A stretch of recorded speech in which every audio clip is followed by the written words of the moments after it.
ሰኞ ከቀኑ 9 ሰዓት ላይ የሚነበበው ግብረ ሕማም ነው። ይህውም መጽሐፈ ምሳሌ ምዕራፍ 1 ተራ ቁጥር 1 እስከ ተራ ቁጥር 9 ድረስ ያለው ነው። ንባቡ ተነቧል። ከኋላ የሰማችሁት ነው። አሁን የምንሰማው አንድምታ ትርጓሜውን ነው። መጽሐፈ ምሳሌ ምዕራፍ 1 ተራ ቁጥር 1 ምሳሌያተ ሰሎሞን ወልደ ዳዊት ዘነግሠ ላዕለ እስራኤል በኢየሩሳሌም በእስራኤል ላይ የነገሰ የዳዊት ልጅ ሰሎሞን የተናገረው ምሳሌ ይሄ ነው። ሰሎሞን ማለት መስተሳልም ፍቅር ማለት ነው። ዘመኑ ዘመነ ሰላም ስለሆነ ሰሎሞን ተብሏል። ይህም የሆነበት ዳዊት ከእግዚአብሔር እግዚአብሔር ከዳዊት ተራርቀው በነበሩበት ወቅት ስለተወለደ እሱ ሲወለድ ዳዊትና እግዚአብሔር ልብ ለልብ ተቀራርበዋልና ሰሎሞን ተብሏል። ጥንተ ነገሩስ እንዴት ነበር ቢሉ የሀገራችን ነገሥታት መስቀልን አክብረው በጥቅምት ወጥተው ሀገርን ሲጎበኙ ያላመነውን አሳምነው ያላመነውን ወግተው ካመነው ግብር ተቀብለው በሰኔ እንደሚመለሱት ሁሉ በእስራኤልም እንዲህ ይደረግ ነበርና እንዲህ ነው። እስራኤልም የሚወጡበት ጊዜ ነበር። ያመነውን አሳምነው ካመነው ግብር ተቀብለው ያላመነውን ወግተው የሚመለሱበት ጊዜ ነበራቸው። በዚህም የሚወጡበት ሰዓት በደረሰ ጊዜ ዳዊት ኢዮአብንና አቢሳን ዋና አዛዥና ምክትል አድርጎ ታቦተ ጽዮንን አእላፈ ይሁዳንና አእላፈ እስራኤልን ጨምሮ አራቦት ዘደቂቀ አሞንን ውጉ ብሎ ሰደዳቸው። እርሱ ግን አብሮ አልዘመተም ነበር። ለምን ይሉ የአሞን ንጉሥ አልዘመተም ነበርና፣ በዚህ ምክንያት ዳዊትም አልዘመተም ነበር። እስራኤልም ከዚህ በፊት ለዳዊት ሥርዓት ሰርተውለት ነበር። ይሄውም ከዕለታት አንድ ቀን ጦር ሲሰራ ውሎ ወይንም መድኃኒት ጠጥቶም ደክሞት ነበርና ይላል። ከአራቱ ቤት ራፋይን አንዱ በአጭር ታጥቆ ጋሻ ነጥቆ ዘገር ነቅንቆ መጣበት። ያን ጊዜ ዳዊት ደነገጠ። ወወጉ አሎቱ አቢሳ ወልደ ሶርህያ ይለዋል። የማንን ጌታ ማን ይገለዋል ብሎ ጠላቱን ገሎ ዳዊትን ራሱን አዳነው። ከዚህ በኋላ እስራኤል ኢትጥፋ ብነ ማኅቶቶሙ ለእስራኤል አሉ። ፀሐይ ቢጠፋ መተኪያ የለውም። ፀሐይ ከጠፋ አይተካም። አንተ ለእስራኤል ፀሐይ ነህ። አንተ ብትሞት አንተን የሚተካ ንጉሥ አይነሳምና ከአሁን በኋላ አንተ ጦርነት ቢነሳ ወደ ጦር ሜዳ አትሄድም ብለው ይህንን ሥራ ሰርተውለት ነበርና በዚህ ምክንያት ሰራዊቱን አስከትቶ ወደ ደቂቀ አሞን ውጉ ብሎ ሲልክ እሱ አልዘመተም ነበር። በዚህ ምክንያት ዳዊት ወደ ጦር ሜዳ አልሄደም። ታዲያ አንድ ቀን በልቶ ጠጥቶ የጤና እንቅልፍ ተኝቶ ከእንቅልፉ ተነስቶ በሰገነት ላይ ሲመላለስ ቤርሳቤህ ከተክል ቦታ ገብታ ገላዋን ስትታጠብ አየ። የገላዋ ጽሬት፣ የውሃው ጽሬት፣ የሳህኑ ጸዳል ከብርሃነ ፀሐይ ጋር ሲያበራ አይቶ በሐፀ ዝሙት ተነደፈ። ያን ጊዜ ዳዊት ይቺ ሴት የማን ሚስት ናት ብሎ ጠየቀ። የኤልያብ ልጅ የባሪያህ የኦሬዮ ሚስት አይደለችምን? አታውቃትምን? አሉት። እሱም አላውቃትም ነበር ብሎ እስኪ ጥሯት ብሎ አስጠርቶ አምጥቶ አምጧት ብሎ መልእክተኞችን ላከ። እርሷም በመልእክተኞች መጣች። ከዚያም በኋላ ቤቷ አስገብቶ ተጨዋውቶ ሰደዳት። እርሷም ያን ጊዜ ከወራዊ ግዳጇ የነጻችበት ጊዜ ነበርና በዚያው ሰዓት ከዳዊት ጸንሳ ወጣች። እንደ ጸነሰችም ባወቀች ጊዜ ለዳዊት መልእክተኛ ላከችበት። ሙሴ አንድ ወንድ በአንዲት ሴት፣ አንዲት ሴት በአንድ ወንድ ተወስነው ይኑሩ፣ ከዚህ ያለፈ በድንጋይ ተወግሮ በእሳት ተቃጥሎ ይሙት ብሏልና እንግዲህ ይህንን ሥራ የሠራኸው አንተ ነህ፣ ፈራጁም አንተ ነህ። ምን ታደርገኝ ይሆን? ታስገድለኝ ይሆንን? ለዚህ ነገር አስብበት ብላ ላከችበት። እንግዲህ አንተ በሠራኸው ሥራ እኔ ልሙትን? እኔንስ አንተ ታስገድለኛለህን? ለዚህ ነገር መድኃኒት ፈልግለት ብላ አለችው። በዚህን ጊዜ ዳዊት ኦርዮንን ከጦር ሜዳ እንዲልኩለት የምጠይቀው ጉዳይ አለኝና ስደዱልኝ ብሎ ወደ ኢዮአብ ይልክበታል። ኢዮአብም ከጦር ሜዳ ኦርዮንን ወደ ዳዊት ላከው። ኦርዮንም ከጦር ሜዳ ወደ ዳዊት ሲመጣ ዳዊት በፍቅር ተቀበለው። እንዴት ነው? የአሞን ሰራዊት በረቱባችሁን ወይስ በረታችሁባቸው? አለው። ኦርዮንም ዛሬስ የሚያበሉትን ሳራቸውን የሚያጠጡትን ውሃቸውን ይዘን አስጨንቀናቸዋል አለው። ዳዊትም ይህንን ከሰማ በኋላ በል ነገ ተመልሰህ ትሄዳለህ፣ ዛሬ ወደ ቤት ሂድና እረፍ አለው። ዳዊትም ይህንን ያለበት ጽንስ ለማሳሳት ነበረ። ኦርዮ ግን ወጥቶ ከዳዊት ዘበኞች ጋር በዳዊት ግቢ አደረ እንጂ ወደ ቤቱ አልሄደም። ሰዎችም ለዳዊት ኦርዮ ወደ ቤቱ እንዳልሄደ ነገሩት። ቤርሳቤህም ወደ እርሷ እንዳልመጣ ነገረችው። በዚህን ጊዜ ዳዊት በማግስቱ ይህን ሰውማ ማስከር አለብኝ አለና ጨው የበዛበት ምግብ መግቦ የሚያሰክር መጠጥ ሲያጠጣው አመሸ።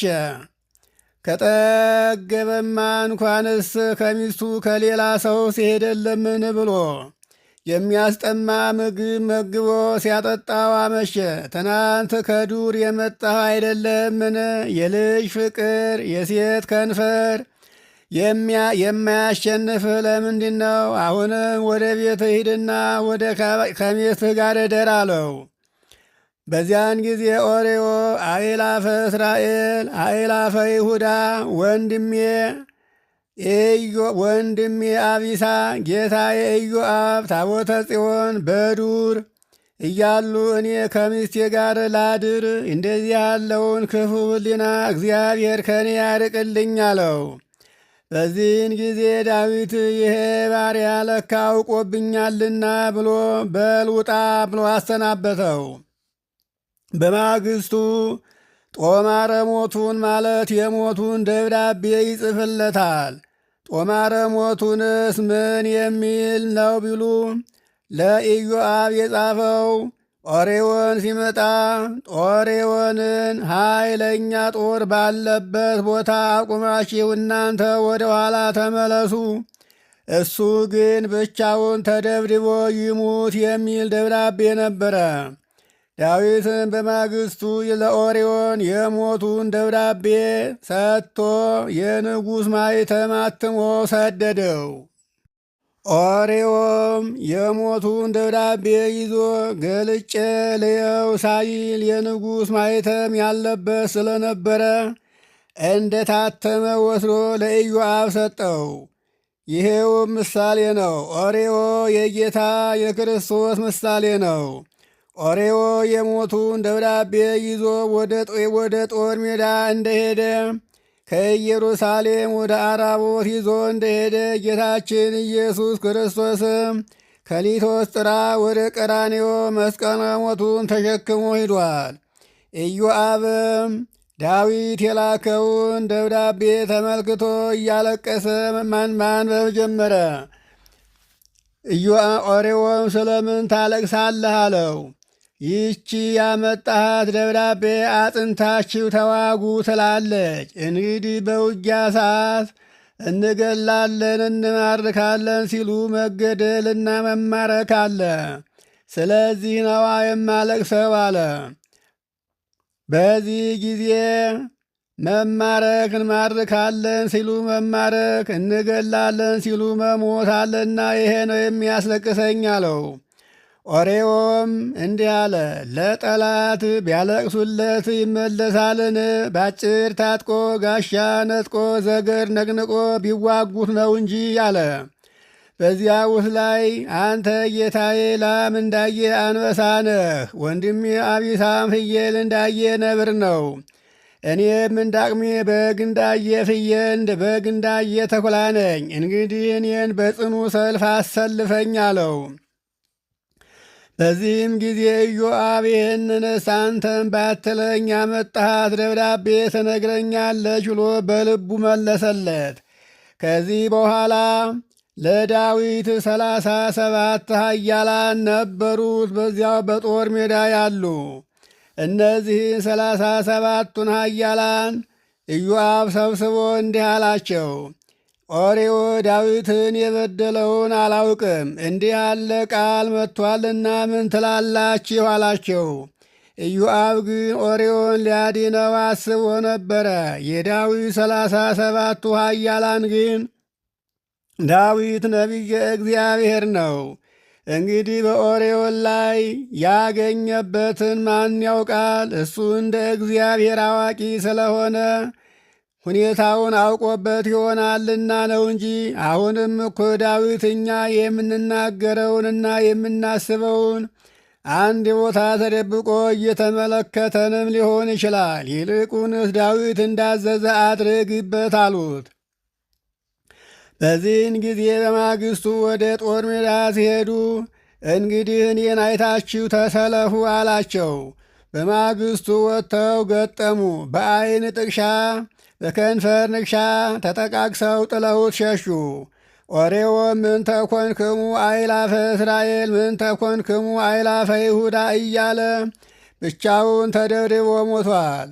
እስራኤል ጦር ሜዳ ገብተው ሲቸነፉ እንኳ ወደፊት ገፍትረው ነው እንጂ የሚሄዱት ወደ ኋላ ሸሽተው አያውቁም ነበርና ያን ጊዜ እስራኤል ወደ ኋላ ሲሸሹ ለኦሬዮ እንግዳ ነገር ሆኖበት፣ እሱ ግን ብቻውን ወደፊት ተገፍትሮ ሂዶ ብቻውን ሙቷል። በዚህ ጊዜ ኢዮአብ ለዳዊት መልእክት ይልክለታል። መልእክተኛውንም ሲልከው እንዲህ አለው፣ እንግዲህ ከአሽከሮች ብዙዎች ሞቱ ብለህ ለዳዊት ንገረው። ለምን ወደ ቅጥሩ ተጠጋችሁ ያብሎ ያለ እንደሆነ ለምን አታውቁም? ከዚህ በፊት እንዳትቆስሉ ወትመውቱ መኑ ቀተሎ አቤሜሌክን ከዚህ በፊት ሴት አይደለችም የገደለችውን በወፍጮ ድንጋይ አቤሜሌክ እንደሞተ አታውቁምን? ለምን ተጠጋችሁ ብሎ የተቆጣህ እንደሆነ ኦሬዮንም እንጂ ሞተ ብለህ ንገረው። በዚህ ጊዜ ቁጣው ይበርዳል አለ። በዚህ ይበርድልሃል አለው። እንዲህ ማለቱ ዳዊትና ኢዮአብ ልብ ለልብ ይተዋወቁ ነበርና መልእክተኛውም ሂዶ ለዳዊት ነገረው። ዳዊትም ተቆጥቶ ለምን ቀረባችሁ አለው።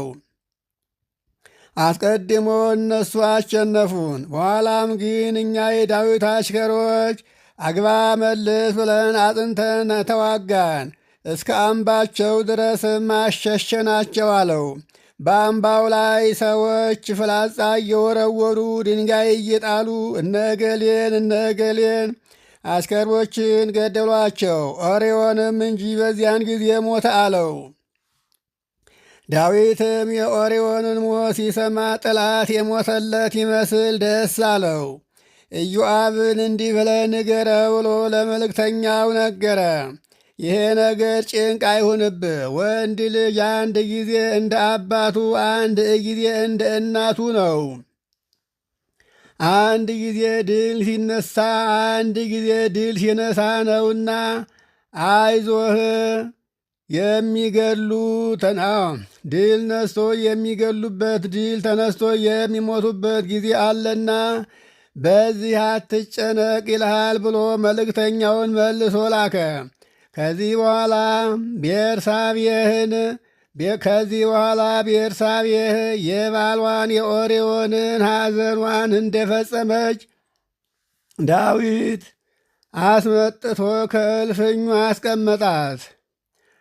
እግዚአብሔርም ኦርዮንን በማስገደሉ ሲያዝን ይልቁንም ደሞ ደፍሮ የኦርዮንን ሚስቱን በማግባቱ እግዚአብሔር አዘነ።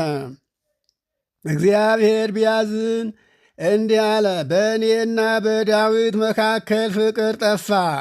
ዳዊትና እኔ ብዙ ፍቅር ነበረን። ዳዊትና እኔን የሚያለያይ ነገር መጣ ብሎ ለነቢዩ ለናታን ነገረው። ለናታንም ሲያዳኝበት አደረ። ለአድማጮች እንዳይበዛ እዚህ ላይ ተከፍሏል። ቀጣዩን ትርጓሜ ታሪክን እንቀጥላለን። ይቆየን።